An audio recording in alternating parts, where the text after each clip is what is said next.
Kami meyakini para investor yang kemudian masuk ke Provinsi Jawa Timur ini akan lebih nyaman, dan apalagi nyaman itu tidak ada harganya. Nyaman itu adalah sesuatu gitu ya, yang harus bisa dirasakan dan dicoba secara langsung. Dan DPMP TSP langsung melakukan pendampingan terkait dengan permasalahan para pengusaha, khususnya berkaitan dengan perizinan. Kira-kira apa sih kendalanya? Jadi kami DPMP TSP ini juga sudah sangat didukung oleh Komisi C, khususnya itu terkait dengan bagaimana memberikan atau terkait dengan regulasi. Tapi kan kami juga harus mempelajari dong. Kira-kira perizinan ini yang rumit siapa? Ya, yang mana? Pelaku usahanya atau OPD-nya? Kalau memang OPD-nya ada yang bermain-main dan lain sebagainya, pasti akan kami tegur dan akan kami tindak. Dan itu sudah komitmen bersama kami dengan DPMP TSP. DPMP TSP sudah berkomitmen bahwa tadi sempat disampaikan oleh Ibu Kadis pada saat rapat hearing, no play-play ya. Kira-kira begitu ya. Jangan main-main ya, jangan main-main.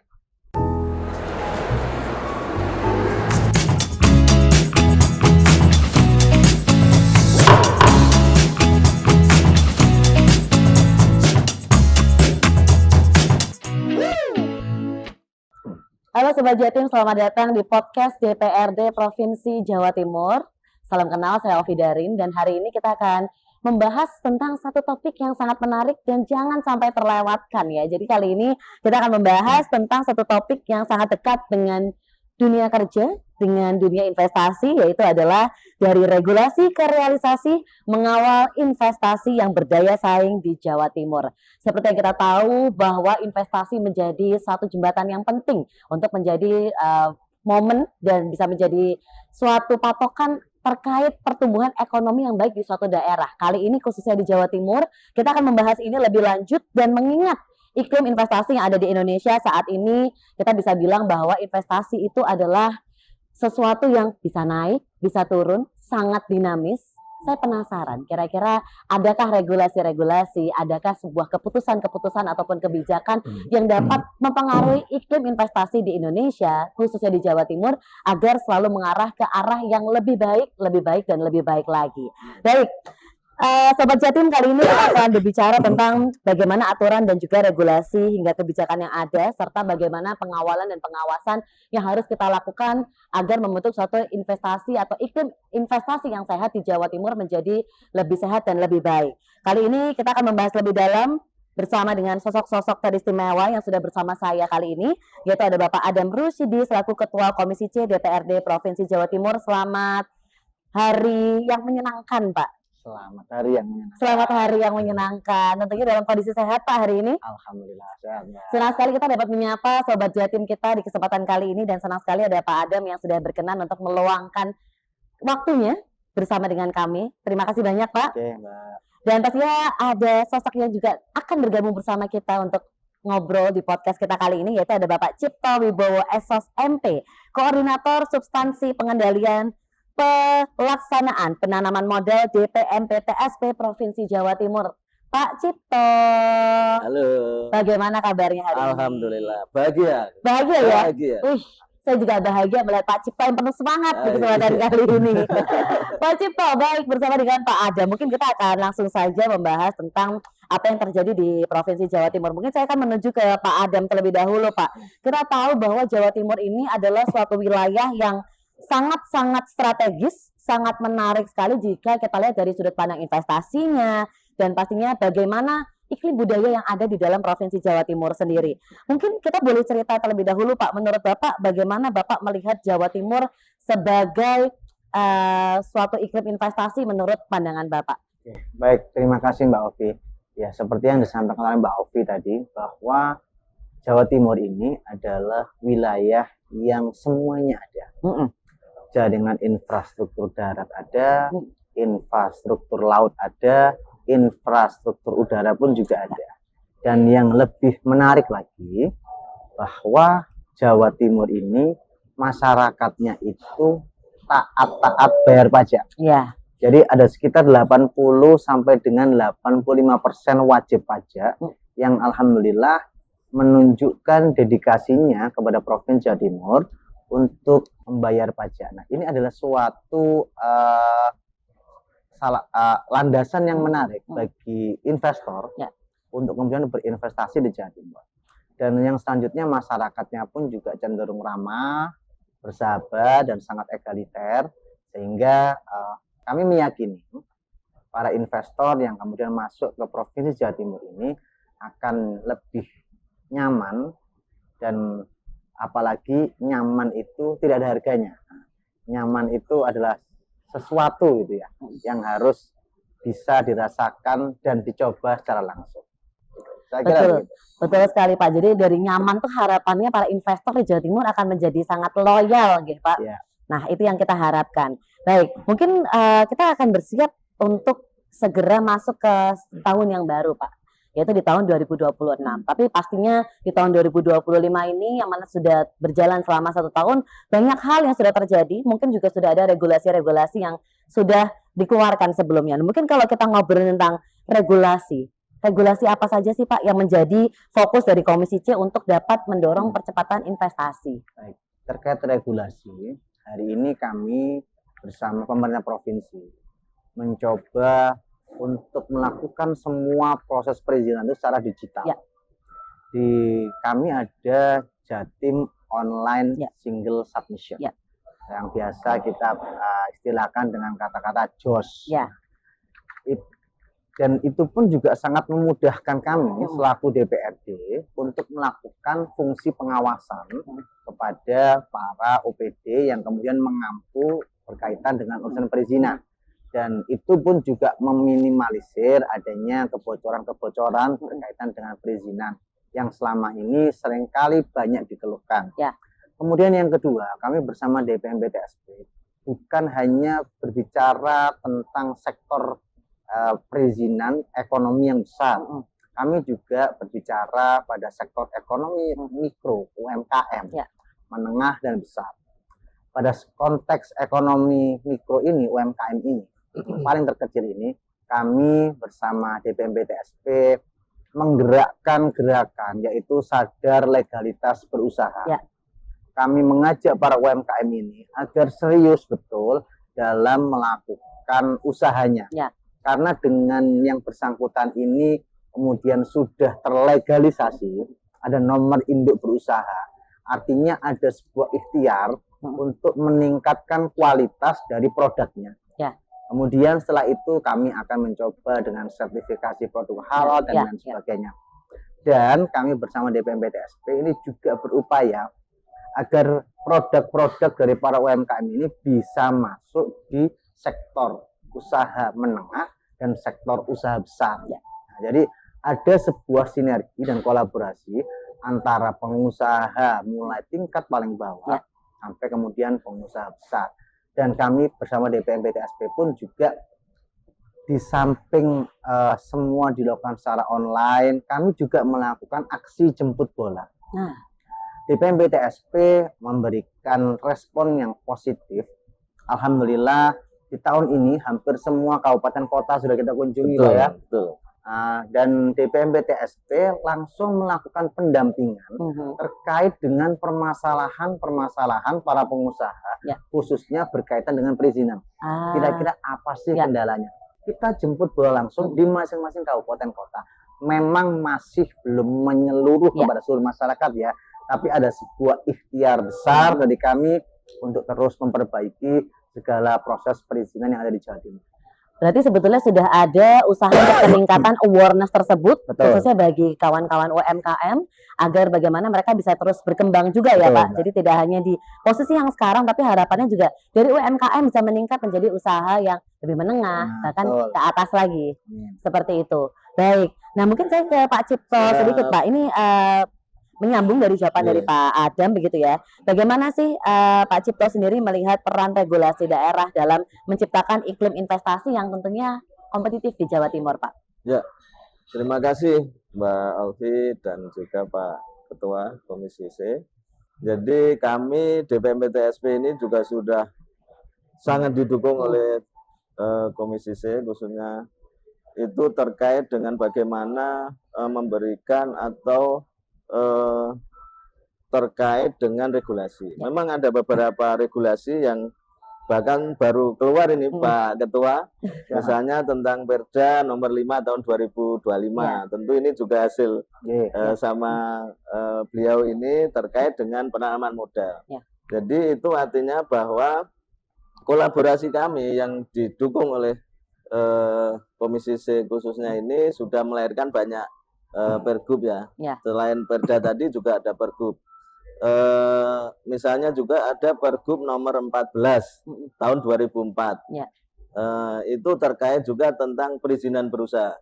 Nah, tadi juga disampaikan oleh beliau bahwa ternyata untuk perizinan itu harus dengan digitalisasi. Ya, salah satunya adalah melalui JOS tadi. Nah, JOS itu diatur di dalam Pergub nomor 43 tahun 2004 tentang perusahaan berusaha.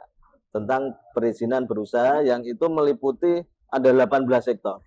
Nah, ini kan OSS ini berganti regulasi nih Pak Ketua. Jadi dari regulasi yang PP 5 menjadi PP 28 ini juga banyak kewenangan-kewenangan yang diatur. Maka dari itu tentu ini juga nanti tetap butuh dukungan dari Pak Ketua Komisi C bagaimana supaya ini juga akan mempercepat, memberikan kemudahan perizinan berusaha kepada para pelaku usaha begitu. Berarti bisa dibilang bahwa Perda tadi adalah menjadi salah satu langkah untuk mempermudah para investor juga yang menanamkan modalnya di Jawa Timur, gitu Pak. Nah, kalau gitu apa tuh inovasi terbaru mungkin dari layanan-layanan yang terkait dengan investasi seperti perizinan gitu ya Pak, yang mungkin telah diterapkan begitu, baik secara digitalisasi maupun melalui pelayanan terpadu, khususnya kalau kita berbicara tentang di tahun 2025 ini Pak. Ya, terima kasih. Jadi memang seperti yang tadi telah disampaikan Pak Ketua, yang pertama itu memang JOS ya. JOS itu memang meliputi kewenangan seluruh kewenangan perizinan yang diampu oleh provinsi. Nah, selain itu JOS itu adalah terkait dengan perizinannya. Nah, bagaimana terkait dengan kalau ada investor mau masuk ke Jawa Timur, itu ada yang namanya Poin Jatim. Nah, Poin Jatim itu berisi apa sih gitu? Poin Jatim itu adalah namanya itu berisi tentang iPro. iPro itu adalah bagaimana setiap daerah itu membuat semacam membuat semacam perencanaan bagaimana itu bisa dijual ke para investor baik dalam maupun luar negeri. Itu sudah sangat detail di situ. Jadi cukup membuka di websitenya Poin Jatim sudah akan keluar proyek-proyek apa sih yang dimiliki oleh Jawa Timur begitu. Dan ini pastinya juga sebagai bentuk sebuah transparansi ya Pak ya, terkait investasi yang akan dilakukan di proyek-proyek yang ada di Jawa Timur. Nah, transparansi ini menjadi satu poin yang penting juga untuk kita semua agar para investor yang ingin menanamkan modalnya di Jawa Timur menjadi lebih yakin, dan kalau kita pakai bahasa Pak Adam tadi lebih nyaman begitu ya Pak ya. Betul. Baik, terima kasih banyak Pak untuk jawabannya. Nah, kalau begitu sejauh mana Pak Komisi C, saya kembali ke Pak Adam lagi, mungkin Komisi C sudah melakukan pengawasan terhadap implementasi dari kebijakan-kebijakan yang sudah ada di Jawa Timur khususnya terkait investasi. Baik, terima kasih Mbak Ovi. Tentu kami melaksanakan fungsi pengawasan dan kinerja-kinerja kami berdasarkan tugas pokok dan fungsi kami sebagai DPRD. Kami tidak mungkin masuk terlalu dalam kegiatan teknis dari DPMB DSP ataupun rekan-rekan OPD yang lainnya. Tupoksi kami yaitu pada fungsi pengawasan dan memberikan advice kepada OPD yang kemudian berbicara terkait dengan konteks penanaman modal dan investasi ini. Nah, di situ kami mencoba menghimpun beberapa permasalahan dari para pengusaha. Kami menghimpun aspirasi yang kemudian kami bawa ke DPMB DSP. Kira-kira bagaimana solusi dari permasalahan-permasalahan yang sudah kami dengar langsung dari masyarakat ini. Kemudian kami pun di samping melakukan aspirasi, kami juga berupaya untuk terus melakukan kolaborasi Mbak. Semisal contoh hari ini yang sudah kami lakukan, kami bersama seluruh OPD yang terkait, berbicara terkait dengan konteks pendapatan pajak mineral bukan logam dan batuan. Kami mengumpulkan seluruh OPD teknis mulai dari ESDM, DPMPTSP, ke provinsi, kabupaten, kota. Kami adakan koordinasi bersama-sama dengan Bapenda, Badan Pendapatan Daerah, dan juga dengan pengusahanya juga. Nah, ada beberapa poin-poin yang kemudian menjadi masukan bagi kami terkait masalah perizinan, terkait masalah ilegal, tambang ilegal dan sebagainya. Nah, itu kemudian terus kami kolaborasikan dan sinergikan. Dan nantinya kami pun juga akan ke Kementerian ESDM untuk berbicara terkait dengan beberapa permasalahan-permasalahan yang kami temukan di masyarakat ini. Nah, itu adalah salah satu sinergi kita. Termasuk hari ini kami bersama DPMPTSP itu juga melakukan serangkaian aksi untuk turun langsung kepada masyarakat dengan memberikan fasilitasi perizinan di masing-masing kabupaten kota.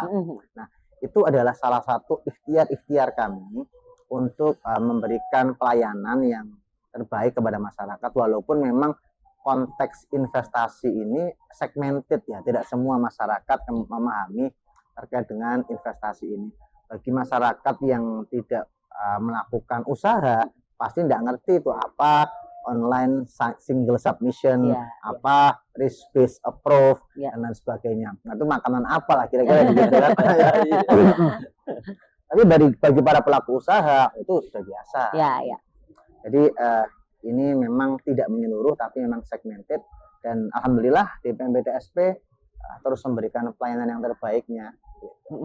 Nah, tadi memang berkaitan dengan pengawasan, pastinya dalam prosesnya juga ditemukan ada temuan-temuan yang menarik atau mungkin temuan-temuan yang besar nih Pak Adap. Nah, kira-kira selama kurang lebih 2 tahun ke belakang ini, adakah temuan terbesar atau mungkin yang paling menarik lah menurut dari Komisi C terkait kendala investasi yang ada di lapangan? Seperti apa, Pak? Yang pertama tentu rata-rata terkait dengan perizinan. Perizinan ya. Kadangkala begini, ada sebuah persyaratan yang kemudian itu menjadi wajib untuk dipenuhi, tetapi para pelaku usaha ini masih belum bisa memenuhinya. Nah, sedangkan usahanya sudah berjalan. Sedangkan usahanya sudah berjalan. Nah, sehingga ini harus kita carikan solusi bersama-sama. Sehingga kami pun bersama DPMPTSP di samping melakukan pengawasan itu, nah tentu kami juga melakukan dukungan anggaran kepada DPMPTSP, karena ya bagaimanapun ketika kita melakukan aksi jemput bola ke lapangan, ini kan pasti juga membutuhkan anggaran, karena ya teman-teman DPMPTSP juga harus melayani perjalanan ke seluruh Provinsi Jawa Timur. Ini kan nggak mungkin pakai jalan kaki kan, gitu. Nah, sehingga kami berupaya untuk terus melakukan itu. Konteks utama yang sering kami temukan adalah rumitnya perizinan. Nah, tapi kan kami juga harus mempelajari dong. Kira-kira perizinan ini yang rumit siapa? Yang mana? Pelaku usahanya atau OPD-nya? Kalau memang OPD-nya ada yang bermain-main dan lain sebagainya, pasti akan kami tegur dan akan kami tindak. Dan itu sudah komitmen bersama kami dengan DPMPTSP. DPMPTSP sudah berkomitmen bahwa tadi sempat disampaikan oleh Ibu Kadis pada saat rapat hearing, no play-play. Jangan main-main, jangan main-main. Nah, itu, Mbak. Kurang lebih seperti itu ya, Pak. Nah, kalau dari DPMPTSP sendiri, kira-kira dalam perjalanannya, dalam perjalanannya pastinya kita juga ingin memberikan pengertian, awareness, jemput bola seperti kata Pak Adam tadi. Kira-kira strategi DPMPTSP seperti apa nih jemput bolanya dalam rangka mempromosikan potensi Jawa Timur sendiri kepada para investor, mungkin dari daerah kita sendiri Jawa Timur, atau mungkin secara domestik yang secara nasional, atau bahkan dari luar negeri kalau bisa Pak. Mungkin ada beberapa kiat-kiat atau strategi yang bisa dibagikan? Terima kasih. Jadi untuk strategi promosi tentu ini ada beberapa hal ya Pak ya. Jadi yang pertama tadi sudah saya sampaikan, jadi ada 2 hal begitu. Yang satu melalui tadi Jatim tadi itu bisa diakses oleh seluruh dunia kan begitu dah. Yang kedua juga bersinergi sebenarnya Ya. sama Dewan itu terkait dengan promosi-promosi baik di dalam maupun di luar negeri. Nah, itu juga kita menjual yang namanya potensi promosi yang ada di Ya. Jawa Timur. Tadi sudah disampaikan juga oleh beliau bahwa Jawa Timur itu mempunyai keunggulan yang luar biasa, kan gitu ya. Dari pelabuhannya oke, dari lapangan bandaranya oke, Ya. dari semua transportasinya juga oke, Ya. kan seperti itu. Itu yang pertama, yang promosi baik melalui digitalisasi maupun yang Ya. apa itu yang terjun langsung. Kita jemput bola ya, ini Ya, baik ya. dalam maupun luar negeri. Dan yang kedua, jangan lupa bahwa ternyata itu yang promosi-promosi yang sifatnya gedok tular itu juga sangat manjur gitu. Ternyata begini misalnya, oh ada perusahaan Cina yang sudah berinvestasi di Jawa Timur, oh itu silakan teman-temannya itu tolong diajak lah, gitu, tolong diajak bahwa di Jawa Timur itu aman, nyaman untuk berinvestasi. Itu cara-cara kami juga promosi. Nah, selain itu kami juga tadi sudah juga disampaikan oleh beliau, kami bersama Bapak-bapak Komisi C ini juga kolaborasi bagaimana sih supaya ada perusahaan-perusahaan yang sudah di Jawa Timur ini tidak lari ke luar gitu. Makanya itu ada yang namanya klinik investasi keliling atau klik dalang yang sinergi sama Bapak-bapak Dewan. Nah, itu apa? Kita itu ada yang namanya aftercare begitu ya. Jadi jangan sampai kalau ada persoalan-persoalan yang dialami oleh pelaku usaha terus pemerintah dan legislatif nggak hadir. Jadi akhirnya dengan program klik dalang ini maka kami eksekutif sama legislatif bersinergi, kita hadir bagaimana untuk menyelesaikan permasalahan-permasalahan yang dialami oleh pelaku usaha. Gitu supaya dia ternyata aman di sini, pemerintah legislatifnya hadir kalau kita ada masalah. Jadi itu yang harus kita terus mendampingi mereka supaya itu bisa diceritakan juga ke teman-teman mereka sehingga itu bisa menarik investasi juga yang ada di Jawa Timur. Kira-kira seperti itu. Ini menarik. Kalau tadi Pak Cipto dari DPM PTSP sudah bercerita tentang bagaimana caranya untuk bisa menjemput bola, seperti itu strategi-strateginya. Kalau dari Pak Adam sendiri dari Komisi C, kira-kira Pak, sektor mana nih yang dianggap memiliki potensi terbesar untuk bisa dikembangkan melalui investasi? Mungkin boleh di-spill ke Sobat Jatim seperti itu? Kalau berkaitan dengan sektor mana, ini tentu setiap daerah itu memiliki case yang berbeda-beda. Kami bersama DPM PTSP dan kami juga memberikan apresiasi yang setinggi-tingginya. Apa yang dilakukan DPM PTSP hari ini itu Mbak, ketika mencoba menawarkan lahan ataupun aset yang ada di wilayah Provinsi Jawa Timur, ini sudah dengan feasibility study, sudah dengan studi kelayakannya. Kira-kira tanah ataupun aset ini itu cocoknya buat usaha apa. Jadi sudah ada kajian di situ. Mulai luasannya berapa, kemudian ini dekat dengan apa, kemudian aksesnya ini bagaimana. Nah, DPM PTSP melakukan istilahnya studi iPro, Pak ya. Betul, iPro. Studi iPro. Dan kalau tidak salah hari ini PMA di Jawa Timur ini merupakan yang tinggi Pak ya di Indonesia Pak ya. Ya, merupakan tinggi di Indonesia juga. Nah, jadi ini sebuah langkah apresiasi dan langkah yang kreatif lah, bukan langkah kreatif. Dan kami mengapresiasi dan ini akan kami dorong terus karena dengan masuknya PMA investasi itu kan multiplier efeknya luar biasa Mbak ya kan. Bukan hanya berbicara terkait dengan bisnis to bisnis, tapi ada di sana ketenagakerjaan, ada efek lingkungan di masyarakat, kemudian infrastrukturnya juga pasti akan diperhatikan, kemudian dampak-dampak yang lainnya wilayah sekitar UMKM juga pasti akan berkembang, sehingga ini yang kemudian hari ini kami harapkan ke depan bahwa DPM PTSP ini terus menunjukkan kinerja yang tren positif ini karena apa yang dilakukan DPM PTSP ini sangat luar biasa, sangat luar biasa. Apalagi dengan studi iPro-nya tadi itu akan membuat para investor ini nyaman, Mbak. Jadi dia tahu, oh iya ya ini kira-kira cocoknya buat pertanian ya. ini saya BEP-nya kira-kira berapa tahun, udah mulai ngitung dia, detail memang. Sampai detail. Oh, seperti Ada itu. Baik. BEP-nya sampai detail. Jadi menariknya di situ, dan pokoknya top buat DPMPTSP. Luar biasa. Karena tadi sudah ada iPro yang berarti harusnya sudah menghitungkan dan membantu kita bisa memprediksi kira-kira ini cocoknya buat apa untuk menarik investor untuk dapat bergabung ke Jawa Timur. Pertanyaan saya Pak Cipto, kira-kira, nah ini adakah wilayah atau sektor-sektor tertentu atau prioritas yang saat ini menjadi fokus untuk dipromosikan khususnya ke secara domestik ataupun secara internasional oleh DPM PTSP? Ya, jadi kami itu kan tidak ada prioritas yang harus begini, harus begini dan begini. Tetapi seluruh Jawa Timur itu punya potensi begitu. Nah, jadi ada perusahaan-perusahaan yang industri besar misalnya ya, itu biasanya senangnya di Gresik, Sidoarjo, kan begitu ya, Mojokerto, karena memang mungkin jalan tolnya atau pelabuhannya lebih dekat dan sebagainya.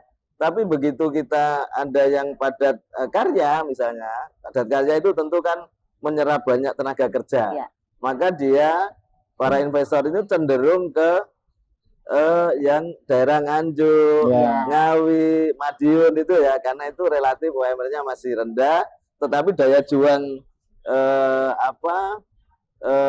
karyawan atau masyarakat di Jawa Timur itu cukup tinggi. Jadi mereka biasanya kebanyakan untuk yang alas sepatu itu di daerah-daerah seperti itu. Tapi yang untuk industri biasanya adalah di daerah-daerah yang saya sebutkan tadi, Surabaya, Gresik, itu kan begitu. Jadi seperti itu, Pak. Jadi sebenarnya merata ya Pak ya, tergantung kebutuhan dari investor itu. Betul. Mencarinya kebutuhannya seperti apa nih, begitu. Baik, jadi bisa disesuaikan nih Sobat Jawa Timur. Baik, nah berikutnya mungkin pertanyaan saya adalah strategi Komisi C bagaimana nih Pak dalam memastikan bahwa Jawa Timur tidak hanya menarik secara investasi, tapi juga kualitasnya baik, kontribusinya terhadap ekonomi daerah pun juga baik, kalau bisa bahkan setiap tahun terus bertambah dan berkembang, begitu Pak. Yang pertama tentu seperti yang disampaikan oleh Pak Cip di awal tadi, kita harus mengawal regulasi yang sudah dibentuk oleh pemerintah Provinsi Jawa Timur ini. Kita harus memastikan betul bahwa aturan-aturan tersebut itu harus ditaati. Dan yang selanjutnya, Mbak, kami tentu terus mendorong pemerintah Provinsi Jawa Timur dengan hari ini Ibu Gubernur sudah mendeklarasikan diri Jawa Timur sebagai gerbang Ibu Kota Nusantara. Tentu segala aspek ini harus kita persiapkan. Bukan hanya sekedar kita berbicara infrastruktur, tapi kita juga harus berbicara tentang konteks SDM, konteks pangan, dan lain sebagainya. Ini kemudian akan kami genjot terus-menerus. Dan kami pun juga akan mengawal ini dengan tugas pokok dan fungsi kami yang ada di Provinsi Jawa Timur ini. Dengan kita memastikan pendapatan kita berapa, kemudian dengan memastikan tiap-tiap wilayah ini agar industri ini tumbuh, dan kemudian mensinergikan yang saya sampaikan di awal tadi antara sektor industri kecil, menengah, dan besar, ini betul-betul bisa berjalan secara beriringan. Ya, semoga ikhtiar kami ini mendapat kemudahan lah dari Allah Subhanahu wa taala. Amin amin Pak. Pastinya itu menjadi harapan kita semua ya. Dan dengan adanya iklim investasi yang baik di gerbang baru Ibu Kota Nusantara ya, khususnya di Jawa Timur ini, harapan kita kan tidak hanya ekonomi yang tumbuh, tapi juga lapangan kerja yang bertambah. Nah, berkaitan tentang itu, mungkin dari DPM PTSP, bagaimana nih Pak caranya untuk bisa memastikan bahwa investasi yang masuk itu dapat berjalan dengan baik, dan juga pastinya bisa menciptakan suatu lapangan kerja yang baru, dan pastinya ada peningkatan ekonomi secara lokal atau dari Jawa Timur itu sendiri, Pak? Iya, yang pertama tentu kalau kita bicara masalah pertumbuhan ekonomi, kita berbicara masalah tenaga kerja, maka investasi itu adalah merupakan variabel dari pertumbuhan ekonomi, kan begitu ya. Nah, investasi itu adalah bahwa bagaimana supaya kami bisa mendatangkan investor, dan investor itu bisa membangun usahanya di Jawa Timur. Nah, maka dari itu setelah itu maka ada yang namanya realisasi investasi. Ya. Nah, realisasi investasi dari Januari sampai September ini kita sudah sekitar 105,1 triliun. Nah, dari situ maka ada penyerapan tenaga kerja. Ya. Nah, dari sampai tahun ini Januari sampai September ini tenaga kerja yang sudah terserap dari angka tadi kira-kira sebesar 204.796 orang. Nah, gitu. Jadi tentu ini adalah harapan Ibu Gubernur juga bagaimana investasi itu juga bisa meningkatkan pendapatan masyarakat. Kalau ada investor baru misalnya, di daerah Ngawi misalnya, yang padat karya, nah itu tentu penyerapan tenaga kerjanya kan lebih banyak ya. Misalnya karena itu memang Ibu Gubernur juga mengharapkan bahwa saya kena iso itu ya padat karya kan gitu ya. Supaya pengangguran itu bisa terserap dari adanya perusahaan-perusahaan baru tersebut, gitu kira-kira. Jadi sebenarnya semua ini memang bersinergi dan berkesinambungan ya Pak ya. Dengan adanya investasi yang masuk, pastinya ada suatu iklim investasi baru yang terbentuk di suatu daerah di Jawa Timur, dan harapannya dari situ ekonomi lokalnya bisa meningkat dengan cara mungkin ada tenaga kerja yang terserap, bagaimana mungkin UMKM di sekitarnya juga bisa lebih hidup, seperti itu ya Pak.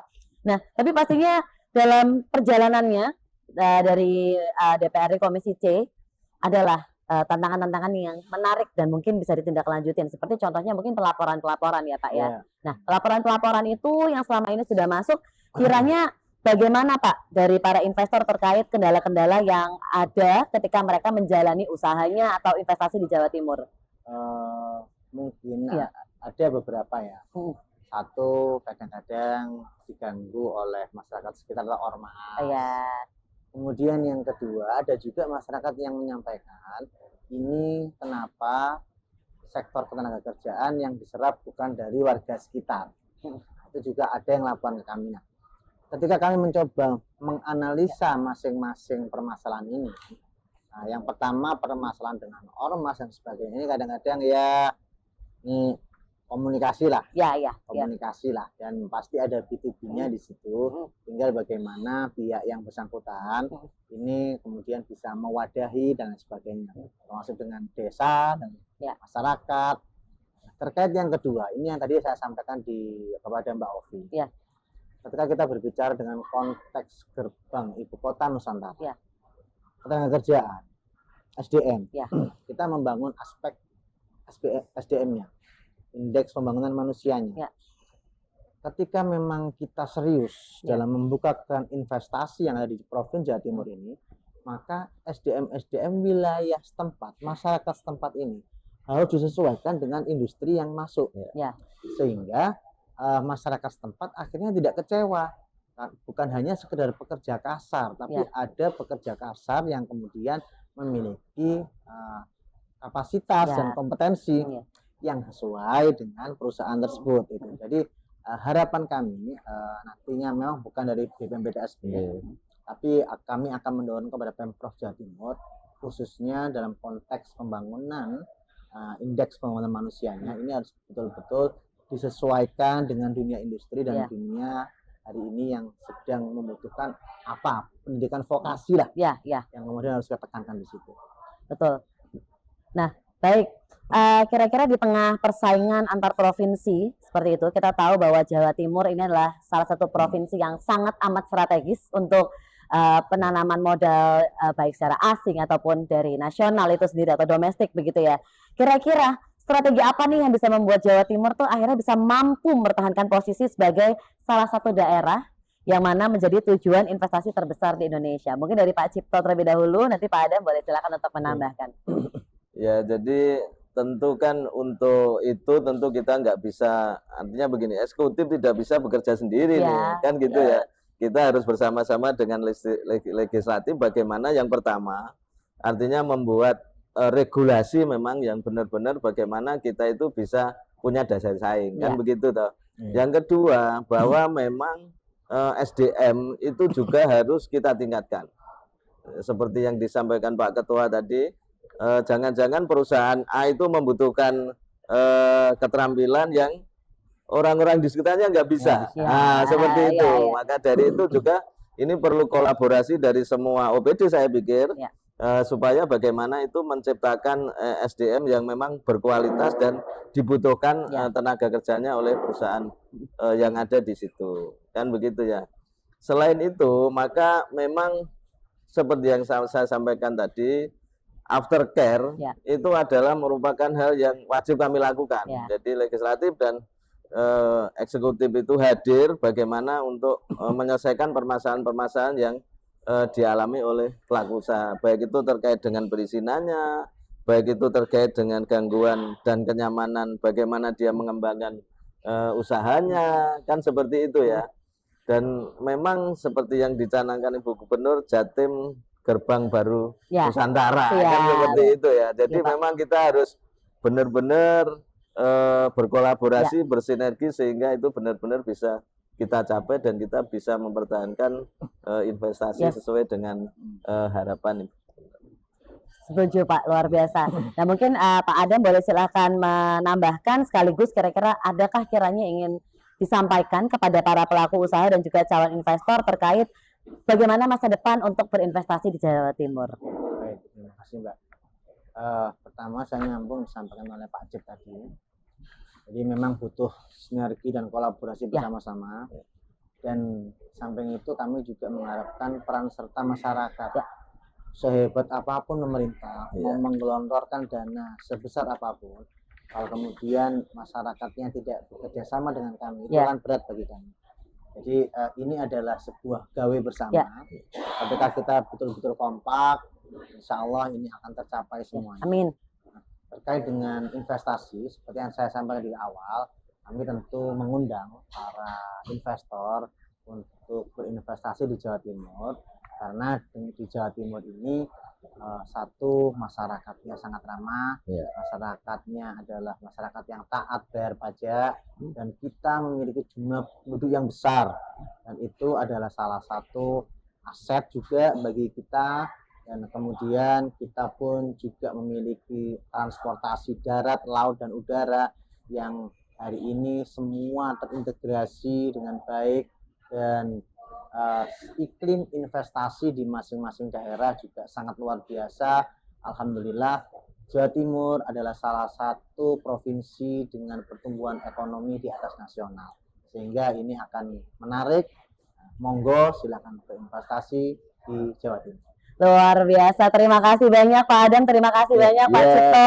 Itu dari bahasan kita dengan tema kali ini, yaitu dari regulasi ke realisasi, mengawal investasi yang berdaya saing di Jawa Timur. Harapan kita bahwa segala ikhtiar yang telah kita jalankan dari hasil kolaborasi bersama dari DPRD, Komisi C, Provinsi Jawa Timur bersama dengan DPM PTSP dapat berjalan dengan lancar, tidak hanya berhenti di tahun 2025 saja, tapi juga terus berlanjut ke tahun-tahun berikutnya, sehingga dapat tercapai investasi dan juga iklim yang lebih baik di Jawa Timur, serta peningkatan penyerapan tenaga kerja yang lebih banyak ke depannya. Kalau begitu, terima kasih banyak sekali lagi Pak Adam, Pak Cipto, sehat selalu, dan terima kasih Sobat Jatim. Nantikan cerita-cerita kita dan juga tema-tema berikutnya tetap di pastinya yaitu podcast DPRD Jawa Timur. Saya Alfi Darin, pamit undur diri. Terima kasih.